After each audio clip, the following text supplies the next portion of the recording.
Sa unang video ng pag-assemble, yung arrow dito sa bracket nasa baba.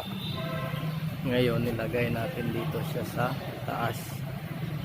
Kasi nung nag-assemble kami, mahirap patakin yung tolda.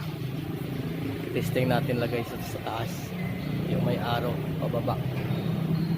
Ito yung isa walang arrow. Testing natin yung isa may arrow yan. Sa taas yun.